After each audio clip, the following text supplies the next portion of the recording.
This YouTube channel does not promote any violent, harmful, or illegal activities. All content provided by this channel is meant for an educational purpose only.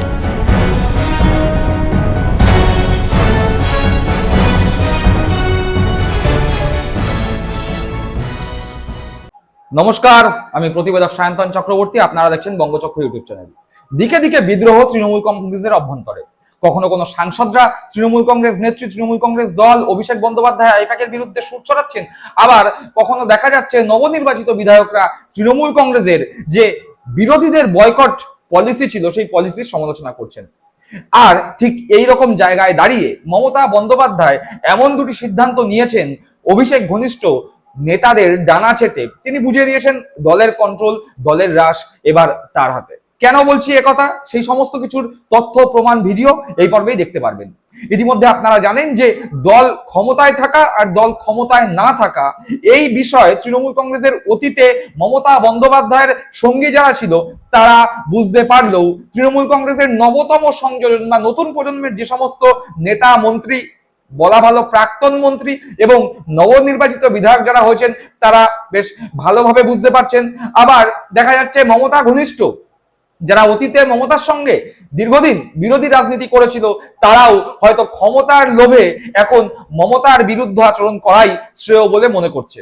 যেমন ধরুন কাকলি ঘোষ দস্তিদারের কথা আমরা দেখতে পেলাম কল্যাণীতে শুভেন্দু অধিকারীর মুখ্যমন্ত্রীত্বে প্রশাসনিক সভায় কাকলি ঘোষ দস্তিদার সহ তৃণমূল কংগ্রেসের চারজন বিধায়ক উপস্থিত হলেন এবং সেখানে শুভেন্দু অধিকারী স্পষ্টই জানালেন যে কাকলি ঘোষ দস্তিদার এসেছেন এবং তিনি নাকি বলেছেন যে বিগত 15 বছরে এই প্রশাসনিক বৈঠকে কথা বলার সুযোগই নাকি তাকে কখনো দেয়া হয়নি।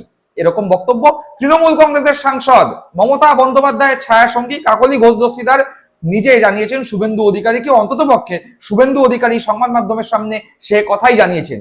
ঘটনাচক্রে শুভেন্দু অধিকারী যেই কথা জানিয়েছেন এই কথা ঠিক নয় বা এই কথা মিথ্যা, এই ধরনের কোনো কথা কাকলি দেবী প্রেসের সামনে এসে জানাননি। সুতরাং ধরে নিতেই হচ্ছে কাকলি দেবী এই কথার সপক্ষে সমর্থনে নিজের মত প্রকাশ করছেন। একবার শুভেন্দু অধিকারী সেই বক্তব্য শুনবো। আজকে বিশেষ বিশেষ এমপিদের মধ্যে বারাসতের এমপিকে আমরা বিশেষ বিশেষ ভাবে ডেকেছিলাম, এসছেন উনি। আমরা এত ডাক পাইনি 5 বছর। আমি প্রথম দিন থেকেই বলেছিলাম প্রশাসনিক মিটিংয়ে আমরা সব এমএলএদের ডাকবো আর বিশেষ বিশেষ এমপিদের ডাকবো। আজকে বিশেষ বিশেষ এমপিদের মধ্যে বারাসতের এমপিকে আমরা বিশেষ বিশেষ ভাবে ডেকেছিলাম, এসছেন উনি। আর আমাদের দলের এমপিদের আমরা ডাকছি সব জায়গায়, কারণ আমাদের এমপিদেরকে বিডিওরা পর্যন্ত, ওসিরা পর্যন্ত তাদের ফোন ধরতেন না। এই সিস্টেম তো ঠিক না। আমরা এখানে বলেছি আইপিএস আইএসরা জানেন একটা পাবলিক রিপ্রেজেন্টেটিভকে কিভাবে রেসপেক্ট দিতে হয়। মহারাষ্ট্র সরকার করেছে যে কোনো নির্বাচিত প্রতিনিধিকে যদি অনার না দেন, কিভাবে অনার দেবেন সেটাও স্টেট ক্যাডার এবং ন্যাশনাল ক্যাডারে বলা আছে। এগুলো আমরা এখানে করেছি, বলেছি। এবং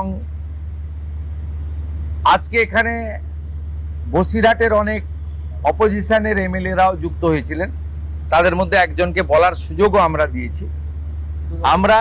আমরা চাই যে কেন্দ্র রাজ্য ডবল ইঞ্জিনের সুফল মানুষ পাক। শুনলাম শুভেন্দু অধিকারী সেই বক্তব্য, যেখানে স্পষ্টতই দেখা গেল শুভেন্দু অধিকারী বলে দিলেন, বুঝিয়ে দিলেন যে তৃণমূল কংগ্রেসের যারা সাংসদ ছিলেন, জনপ্রতিনিধি ছিলেন, তারা মমতা বন্দ্যোপাধ্যায়ের প্রশাসনিক বৈঠকে ডাক পেলেও সে অর্থে মুখ খোলার সুযোগ পেতেন না বা কথা বলার সুযোগ পেতেন না। এ তো গেল প্রশাসনিক বৈঠকে যারা ডাক পেয়েছে শাসক দলের জনপ্রতিনিধি তাদের কথা, কিন্তু বিরোধী দলের জনপ্রতিনিধিরা শাসক দল অর্থাৎ তৎকালীন শাসক দল তৃণমূল কংগ্রেসের মুখ্যমন্ত্রী মমতা বন্দ্যোপাধ্যায়ের প্রশাসনিক সভায় কি ডাক পেত? এ বিষয়েও তৃণমূল কংগ্রেসের নবনির্বাচিত 2 বিধায়ক মুখ খুলেছেন। কারা কারা? সন্দীপন সাহা, আজন্ম ডানপন্থী রাজনীতি কংগ্রেস এবং পরবর্তীকালে তৃণমূল, তার পিতা স্বর্ণকমল সাহা, যাকে বাদ দিয়ে এবার তার পুত্র সন্দীপন সাহাকে তৃণমূল কংগ্রেস টিকিট দিয়েছে এবং সন্দীপন সাহা তৃণমূল কংগ্রেসের টিকিটে জয়লাভ করেছে। অতীতে সন্দীপন সাহা কলকাতা কর্পোরেশনের কাউন্সিলর ছিলেন। স্বর্ণকমল সাহা মমতা বন্দ্যোপাধ্যায় আন্দোলনের দীর্ঘদিনের সাথী। সেই স্বর্ণকমল সাহা পর্যন্ত মমতা বন্দ্যোপাধ্যায় বা তৃণমূল কংগ্রেসের বিরুদ্ধে আচরণ করছেন এবং তার সাথে সাথে ঋতব্রত বন্দ্যোপাধ্যায় যখন রাজনীতিতে কোণঠাসা হয়ে গিয়েছিলেন, সিপিএম যখন বহিষ্কার করে দিয়েছিল, যখন ঋতব্রত বন্দ্যোপাধ্যায়কে তৃণমূলে এনে রাজ্যসভার সাংসদ থেকে শুরু করে আইএনটিটিউসির মতো গুরুত্বপূর্ণ দায়িত্ব দেওয়া থেকে শুরু করে এমনকি বিধায়ক যে নির্বাচন, সেই নির্বাচনের টিকিট পর্যন্ত দেওয়া হলো ঋতব্রত বন্দ্যোপাধ্যায়, বিধায়ক নির্বাচিত হলো। তারপরে ঋতব্রত বন্দ্যোপাধ্যায়, সন্দীপন সাহারা বলছেন গত 15 বছরে বিরোধী জনপ্রতিনিধিদের প্রশাসনিক বৈঠকে ডাকা হয়নি। এই কালচার ভেঙে নতুন সরকার, নতুন মুখ্যমন্ত্রী যে ধরনের পদক্ষেপ গ্রহণ করছেন তা যথেষ্ট প্রশংসনীয়। কোথাও না কোথাও এটাও যে দলকে একটা বার্তা, দলকে একটা হুঁশিয়ারি, তা বুঝতে রাজনৈতিক মহলের খুব একটা বেশি চিন্তা করতে হচ্ছে না। একবার সরাসরি এই দুই বিধায়কের বক্তব্য। সৌজন্য বিনিময় হলো, উনি আগেও আমার সঙ্গে দিল্লিতে দেখা হয়েছিল, সন্দীপনের সঙ্গে আজকে দেখা হলো। সেদিনও উনি যে কথা বলেছিলেন আজকেও বললেন যে প্রশাসনিক মিটিংগুলোতে বিরোধীরা থাকলে তাহলে সবাই মিলে রাজ্য এগিয়ে যেতে পারে। ধরুন আমি পার্লামেন্টে দেখেছি যে ডিএমকে আইএডিএমকে সাপে নেউলে সম্পর্ক, অথচ যখন তামিলনাড়ুর কোনো বিষয় আসে তখন সবাই একসঙ্গে হচ্ছে ঝাঁপিয়ে পড়ে। তো বাংলার সরকার যদি মনে করে, বাংলা সরকার মনে করছে যে বিরোধীদের এটা সঙ্গে নিয়ে হচ্ছে তারা কাজ করতে চান, তো বিরোধী বিধায়ক হিসেবে এবং আমি সন্দীপন আমাদের বিধানসভার যারা ইলেক্টোরেট তাদের সঙ্গেও কথা বলেছি, তারাও একমত যে প্রশাসনিক মিটিংয়ে অবশ্যই যাওয়া উচিত। শুনলাম তৃণমূল কংগ্রেসের নতুন দুই বিধায়ক ঋতব্রত বন্দ্যোপাধ্যায় এবং সন্দীপন সাহার বক্তব্য। এবার ঘটনাচক্রে শুধুমাত্র যে কাকলি ঘোষ দস্তিদার বা ঋতব্রত বন্দ্যোপাধ্যায়, সন্দীপন সাহারা বলছেন তা না, এদিক ওদিক ইতি উতি তৃণমূল কংগ্রেসের নিচু থেকে উঁচু বিভিন্ন স্তরের নেতারা দল তথা তৃণমূল কংগ্রেস নেত্রী অভিষেক বন্দ্যোপাধ্যায় এবং আইপ্যাকের বিরুদ্ধে মুখ খুলেছেন। মুখ খুলে বলছেন যে দলের কর্মীদেরকে গুরুত্ব না দিয়ে আইপ্যাকের কর্মীদেরকে বেশি গুরুত্ব দেওয়া হতো। আইপ্যাকের যারা মোটামুটি 20 থেকে 30 বছর বয়সী লোকজন, তারা এসে তৃণমূল কংগ্রেসের ষাটোর্ধ্ব যে সমস্ত নেতা আছে তাদের ধমকাতো, চমকাতো, তাই আইপ্যাকের ওপর নির্ভর করেই দলকে ডুবতে হয়েছে। এ ধরনের কথা তৃণমূল কংগ্রেসের নেতাই বলছে। কে বলছে? রামনগরের প্রাক্তন বিধায়ক অখিল গিরি, তার পুত্র সুপ্রকাশ গিরি এই কথা বলছে। ঘটনাচক্রে এই সুপ্রকাশ গিরি কিন্তু শুভেন্দু অধিকারীর সম্পর্কে ভাই হন এবং শুভেন্দু অধিকারী মুখ্যমন্ত্রী হওয়ার পরে সুপ্রকাশ গিরি দাদাকে মুখ্যমন্ত্রী হওয়ার জন্য অভিনন্দন জানিয়ে ফেসবুকে পোস্ট করেছিলেন। সেই সুপ্রকাশ গিরিও কিন্তু বেসুরে বাজছেন এবং সুপ্রকাশ গিরির মুখ থেকে আইপ্যাকের বিরুদ্ধে রীতিমতো ক্ষোভের বহিঃপ্রকাশ ঘটেছে। একবার সুপ্রকাশ গিরির বক্তব্য শুনবো। আমরা মনে করছি যে আবার যদি দল, অনেকে বলছে অভিষেক বন্দ্যোপাধ্যায় আমাদের বলতেন দল থেকে তাড়িয়ে দেবেন, বার করে দেবেন, সাসপেন্ড করে দেবেন, পারফরমেন্স না হবে। তাহলে আজকে সারা বাংলায় দলের পারফরমেন্স খারাপ। আমরা মনে করছি যে আবার যদি দল, অনেকে বলছেন দল ঘুরে আসবে, দল ঘুরে এলে কি আবার আইপ্যাক ফিরে আসবে? কিন্তু শুভেন্দু অধিকারী সেদিনকার সিদ্ধান্ত কিন্তু সাহসী সিদ্ধান্ত ছিল, আইপ্যাকের বিরুদ্ধের সিদ্ধান্ত বলে আজকে কিন্তু এই জায়গায় গেছে। শেষ এই যে কাঁথি পুরসভায় পৌর প্রশাসক বসানো হলো, কি বলবেন এটা নিয়ে? আপনাদের তো নোটিশ পাঠানো হয়েছিল, এখন পৌর প্রশাসক হিসেবে মহকুমা শাসক দায়িত্ব নিলেন, কি বলবেন এটা নিয়ে? এখানে বলার কিছু নেই। দেখুন, এটা এই শহরটা মুখ্যমন্ত্রী, বর্তমান যিনি বাংলার মুখ্যমন্ত্রী, তার নিজের শহর। তো সেই শহরে পৌরসভা, তিনি আমাদের মতো একজন বিরোধী দলের আমরা কর্মী, বিরোধী দলের আমরা সমর্থক, তো সেই বিরোধী দলের কর্মীদের দিয়ে, তাদেরকে দিয়ে তিনি সেই পৌরসভা পরিচালনা করবেন কিনা, এটা অত্যন্ত স্বাভাবিক ঘটনা।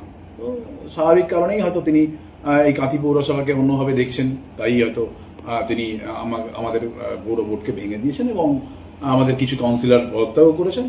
সেই কারণে পৌর প্রশাসক বসেছে। কিন্তু এখানে একটা বিষয় আছে, সেটা হচ্ছে যে বিজেপি ক্ষমতায় এসছে, আমাদের দল ক্ষমতায় আসেনি। তাই হয়তো আমি মনে করি যে আমি 15 দিন থেকে গেছি। আমাদের দল ক্ষমতায় এলে হয়তো আমি 15 দিনও থাকতে পারতাম কিনা আমার আশঙ্কা রয়েছে। ইতিমধ্যে হয়তো আইপ্যাক অন্য নাম পাঠিয়ে দিত যে চেয়ারম্যানকে বদল করে দিতে হবে। কেন আমাদের মতো কর্মীরা আমরা এই আইপ্যাক ফ্যাবিয়ায় ভুগতাম, যে একটা দলের সবচেয়ে বড় দুর্বলতা হয়ে গেছিল যে একটা কর্মীর রাজনৈতিক ভবিষ্যৎ ঠিক করে দিচ্ছে আইপ্যাক। আমরা একজন রাজনৈতিক কর্মী, আমরা মাঠে ঘাটে রাজনৈতিক কর্মসূচি, রাজনৈতিক লড়াই, রাজনৈতিক সংগ্রামের সঙ্গে যখন যুক্ত ছিলাম এবং প্রতিনিয়ত দল যেভাবে আমাদের নির্দেশ দিয়েছে আমরা সেই নির্দেশ পালন করেছি। না, একটা কর্মীর সার্টিফিকেট কে দিচ্ছে? আইপ্যাক। একটা কর্মী ধরুন সারা বছর কাজ করছে 365 দিন, তার মার্কশিট তৈরি করে দিচ্ছে আইপ্যাক। কারা? যারা হয়তো রাজনীতির কিছুই বোঝে না, একটা এজেন্সির হয়ে কাজ করছে, তারা এসে বিভিন্ন প্রবীণ মানুষকে, যারা ধরুন তাদের বয়সের থেকেও বেশি সময় ধরে রাজনীতি করেছে, তাদের সার্টিফিকেট তৈরি করছে আইপ্যাক। এটা আমাদের দলের কাছে সবচেয়ে বড় ক্ষতি হয়ে গেছে আমাদের দলের। শুনলাম সুপ্রকাশ গিরির বক্তব্য। আর ঠিক যখন এই ধরনের ঘটনা ঘটছে তখন দেখা যাচ্ছে কল্যাণ বন্দ্যোপাধ্যায়, মদন মিত্র সহ একাধিক তৃণমূল কংগ্রেস নেতা, তৃণমূলের বিরোধী দলনেতা এই মুহূর্তে বিধানসভায় যিনি আছেন সেই শোভনদেব চট্টোপাধ্যায়, তারা কিন্তু দল তথা মমতা বন্দ্যোপাধ্যায়, অভিষেক বন্দ্যোপাধ্যায়ের প্রতি আস্থা ভাজন এবং তারা স্পষ্ট বলছে দলের সিদ্ধান্তই আমাদের সিদ্ধান্ত। আমরা মমতা বন্দ্যোপাধ্যায়ের একনিষ্ঠ সৈনিক। কল্যাণ বন্দ্যোপাধ্যায় তো জানিয়ে দিয়েছেন দিদি রাস্তায় নামলে দল আবার ঘুরে দাঁড়াবে। মমতা বন্দ্যোপাধ্যায় রাস্তায় নামলে বুড়ো লোকগুলোই দলকে ঘুরে দাঁড় করিয়ে দেবে। কুণাল ঘোষও কিন্তু মমতা বন্দ্যোপাধ্যায়ের রাস্তাতেই হাঁটছেন এবং তৃণমূল কংগ্রেসের বিধায়ক হিসাবে বিভিন্ন এলাকায় তৃণমূল কংগ্রেসের যে সমস্ত আহত কর্মীরা রয়েছেন, নির্যাতিত কর্মীরা রয়েছেন, তাদের পাশে গিয়ে দাঁড়াচ্ছেন, যেটা কুণাল ঘোষ ছাড়া অন্যান্য সে অর্থে বিধায়কদের করতে দেখা যাচ্ছে না। কিন্তু এই সমস্ত ঘটনার মধ্যেই মমতা বন্দ্যোপাধ্যায় দুটি অত্যন্ত গুরুত্বপূর্ণ পদক্ষেপ নিয়েছেন, যে পদক্ষেপের প্রতিফলন আমরা দেখতে পেয়েছি তৃণমূল কংগ্রেসের অফিসিয়াল ফেসবুক পেজ থেকে দেওয়া হয়েছে। কি কি সেই পদক্ষেপ? প্রথম পদক্ষেপ আমরা দেখতে পেয়েছিলাম যে পার্থ ভৌমিক, ব্যারাকপুরের সাংসদ, মোটামুটি যখন সবাই ভেবেই নিয়েছিল যে অর্জুন সিং বিজেপিতে গিয়ে সাংসদ নির্বাচিত হয়ে পুনরায় যখন তৃণমূল কংগ্রেসে এসেছিলেন এবং ব্যারাকপুর সাব ডিভিশনে সবাই ধরেই নিয়েছিল 2024 সালে তৃণমূল কংগ্রেসের প্রতীকেই অর্জুন সিং ব্যারাকপুরে লোকসভা নির্বাচনে তৃণমূল কংগ্রেসের হয়ে প্রতিদ্বন্দ্বিতা করতে চলেছেন। ঠিক সেই সময় সবাইকে অবাক করে দিয়ে অর্জুন সিং এর নাম বাদ দিয়ে পার্থ ভৌমিকের নাম ঘোষণা করা হয় ব্রিগেডের সভা মঞ্চ থেকে তৃণমূল কংগ্রেসের প্রার্থী হিসাবে লোকসভায় 2024 সালে। অর্জুন সিং সেই মঞ্চে ছিলেন এবং তারপরেই দেখা যায় অর্জুন সিং বেঁকে বসেন। ঘটনাচক্রে সবাই তৃণমূল কংগ্রেসের নিচু থেকে উঁচু তলার সমস্ত কর্মীরা ব্যারাকপুর সাব ডিভিশনে যারা ছিলেন তারা অবাকই হয়েছিলেন, কারণ প্রত্যেকে ভেবেছিলেন এবার অর্জুন সিংই তৃণমূল কংগ্রেসের প্রতীকে লোকসভায় তৃণমূলের প্রার্থী হতে চলেছিলেন ব্যারাকপুর লোকসভা কেন্দ্রে। সেই অর্জুন সিংকে টিকিট না দিয়ে পার্থ ভৌমিককে টিকিট দেওয়া হয়েছিল এবং তৎকালীন যে সমস্ত রাজনৈতিক আলোচনা, সেই রাজনৈতিক আলোচনায় ফুটে উঠেছিল একটি মাত্রই বক্তব্য যে পার্থ ভৌমিক শুধুমাত্র অভিষেক বন্দ্যোপাধ্যায়ের ঘনিষ্ঠ হওয়ার কারণেই মমতা ঘনিষ্ঠ অর্জুন সিংকে সরিয়ে পার্থ ভৌমিক ব্যারাকপুর লোকসভা কেন্দ্রে তৃণমূল কংগ্রেসের প্রতীকে লড়বার ছাড়পত্র পেয়েছেন। আমরা দেখতে পেয়েছিলাম অর্জুন সিংকে পরাজিত করে পার্থ ভৌমিক জয়লাভ করে সাংসদ নির্বাচিত হন। কিন্তু তৎপরবর্তী সময় আমরা দেখতে পেলাম নাটকে মন দিলেন সিনেমায় মন দিলেন ওয়েব সিরিজে। সেই অর্থে নাটক সিনেমা নিয়ে ব্যস্ত থাকলেও দলীয় সংগঠনের কাজে কতদূর তিনি মন দিয়েছিলেন তা দল, পার্থ ভৌমিক, অভিষেক বন্দ্যোপাধ্যায়রা বলতে পারবেন এবং তিনি ঠিক কতটা মন দিয়েছিলেন তার প্রতিফলন ঘটল 2026 বিধানসভা নির্বাচনে। ব্যারাকপুর বেল্টের 7টি বিধানসভার মধ্যে 6টিতেই অর্জুন সিং নিজের দল বিজেপিকে জিতিয়ে আনলেন, প্রমাণ করে দিলেন ব্যারাকপুরের বেতাজ বাদশাহ অর্জুন সিংই। সংগঠনটা ব্যারাকপুর বেল্টে অর্জুন সিং এর থেকে ভালো অন্তত কেউ বোঝেন না। তৃণমূল থেকে অর্জুন সিংকে বিতাড়নের পিছনে এই যে পার্থ ভৌমিক ছিল, অন্তত পক্ষে তিনিও বুঝতে পারছেন যে ব্যারাকপুরে ঘাস ফুল ফোটানোর অন্যতম কারিগর অর্জুন সিংকে তাড়িয়ে আখেরে ক্ষতি হয়েছে তৃণমূল কংগ্রেসেরই। তৃণমূল কংগ্রেস সুপ্রিমো হয়তো সে কথা বুঝতে পারছেন, আর বোঝার সাথে সাথে তিনি সিদ্ধান্ত নিয়েছিলেন যে যেই পার্থ ভৌমিকের ওপর অভিষেক বন্দ্যোপাধ্যায় ভরসা করেছিলেন, যাকে ভরসা করে দমদম ব্যারাকপুর সাংগঠনিক জেলা, অর্থাৎ দমদম এবং ব্যারাকপুর দুটি লোকসভাকে নিয়ে গঠিত যে সাংগঠনিক জেলা, সেই সাংগঠনিক জেলার সভাপতি পর্যন্ত পার্থ ভৌমিককে করা হয়েছিল, সেই পার্থ ভৌমিকেরই ডানা ছেটে দমদম সংসদীয় জেলার, অর্থাৎ দমদম লোকসভার অন্তর্গত 7টি বিধানসভা নিয়ে যে সংসদীয় জেলা, সেই জেলার সভাপতি করা হয়েছে মমতা ঘনিষ্ঠ, মমতার দীর্ঘদিনের সাথী, পোড় খাওয়া রাজনীতিবিদ মদন মিত্রকে। প্রথমেই অভিষেক ঘনিষ্ঠ এই পার্থ ভৌমিকের ডানা ছাটা এবং মমতার ঘনিষ্ঠ বৃত্তের, মমতার আস্থাভাজনদের মধ্যে অন্যতম মদন মিত্রকে দায়িত্বে আনা, সংগঠনের দায়িত্বে আনা, এটা মমতা বন্দ্যোপাধ্যায়ের মাস্টার স্ট্রোক বলেই মনে করছেন এবং কোথাও না কোথাও বুঝিয়ে দেওয়া হচ্ছে যে মমতা বন্দ্যোপাধ্যায় দলের কন্ট্রোল নিজের হাতে নেওয়া শুরু করেছে। পাশাপাশি সার্থক ব্যানার্জি তৃণমূল কংগ্রেসের ছাত্র পরিষদের পাশাপাশি তৃণমূল যুব কংগ্রেসের দায়িত্বও এই সার্থক বন্দ্যোপাধ্যায়ের ওপর তৃণমূল কংগ্রেস ন্যস্ত করেছিল। বলাই বাহুল্য এই সার্থক বন্দ্যোপাধ্যায়েরও ক্যামাক স্ট্রিটের ঘনিষ্ঠ, অভিষেক বন্দ্যোপাধ্যায়ের ঘনিষ্ঠ। যেই অভিষেক বন্দ্যোপাধ্যায় বারংবার বলেছেন এক ব্যক্তি এক পদ, সেই এক ব্যক্তি এক পদ অভিষেক বন্দ্যোপাধ্যায়ের মুখের কথাকে মিথ্যা প্রমাণ করে দিয়ে এই সার্থক বন্দ্যোপাধ্যায়েরই দুটি পদ ছিল। তৃণমূল কংগ্রেস ছাত্র পরিষদের পদের পাশাপাশি যুবর পদও ছিল। সেই সার্থক বন্দ্যোপাধ্যায়কেও যুবর পদ থেকে সরিয়ে দিয়ে শ্রীদীপ দাসকে মমতা বন্দ্যোপাধ্যায়, সার্থক বন্দ্যোপাধ্যায় যেই পদে ছিলেন সেই পদে বসিয়েছেন।